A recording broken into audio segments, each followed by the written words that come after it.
আজকে গাছের টাটকা সিম, আলু আর লাউ শাক একসঙ্গে আমি রান্না করব। হ্যালো এভরিওয়ান, আসসালামু আলাইকুম। প্রতিদিনের মতো নিয়মিত রান্নার ভিডিও নিয়ে আজকে আসলাম আপনাদের সামনে। আশা করছি আপনারা সবাই ভালো আছেন। আলহামদুলিল্লাহ আমি ভালো আছি আপনাদের দোয়া এবং ভালোবাসায়। গাছ থেকে যে কোনো সবজি পেড়ে রান্না করলে কিন্তু নিশ্চিন্তে নিঃসন্দেহে চোখ বন্ধ করে খাওয়া যায়। আর এই সিমগুলো আমার মামি শ্বশুরের বাড়ির, ওনার গাছ থেকে গতকালকে আমি পেড়ে নিয়ে আসছি। তো আজকে ভাবলাম যে একটু টাটকা টাটকা রান্না করে ফেলি।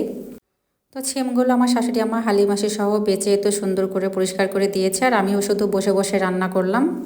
আর পাশেই নাপা শাকগুলা বেছে নিচ্ছিল। এই শাকগুলা আমি আমাদের বাড়ি থেকে নিয়ে আসছিলাম কিছুদিন আগে, আর আমাদের সবজি থেকে কিছু শাক আবার তুলে নিয়ে আসলো হালিমাসি। তো সিম ভাজি মানেই কিন্তু সরিষা বাটা দিয়ে সিম ভাজি করে খেলে অনেক মজাদার লাগে খেতে। আপুরা কে কে আছেন যে এরকম আমাদের মতো করে সিম ভাজিতে সরিষা বাটা দিয়ে রান্না করেন, অবশ্যই একটু কমেন্টসে জানাবেন। আর যারা যারা এখনও এই রান্নাটা করেননি সরিষা বাটা দিয়ে, অবশ্যই করে খেয়ে দেখবেন, অনেক মজাদার হবে খেতে।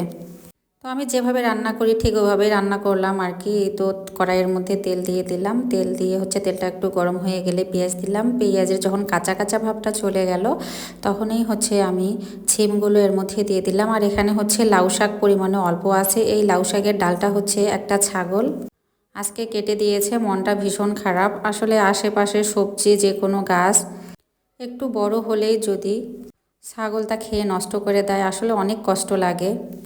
এরকম সমস্যা আমাদের গ্রামে তো লেগেই থাকে। তার মধ্যেও আর কি যতটুকু হয় ততটুকুই আমরা বাসায় নিয়ে এসে তো রান্না করি। আসলে গ্রামে যেমন আশেপাশে আমাদের জমি আছে, অনেক কিছু আমরা চাষ করি, তেমন আবার গরু ছাগল হাঁস মুরগি এগুলোরও কিন্তু অনেক অত্যাচার আছে।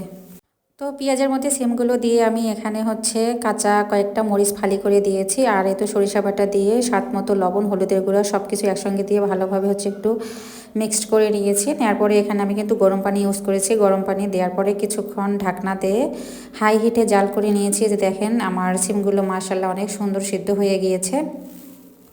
আর সিম ভাজিগুলো যখন আমার হয়ে গেছে তার আগে আগে আমি ধনিয়া পাতাটা দিয়ে দিয়েছি।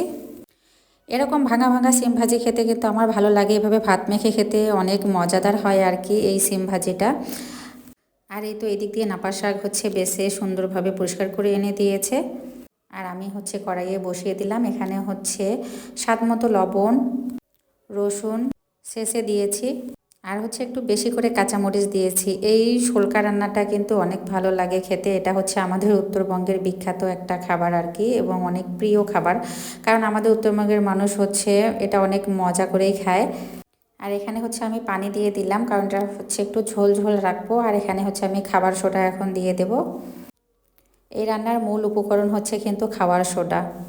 তো আজকে রান্নাটা আমার এ পর্যন্ত। আপনাদের কাছে কেমন লাগলো একটু জানাবেন। ধন্যবাদ সবাইকে। আল্লাহ হাফেজ, শুভরাত্রি।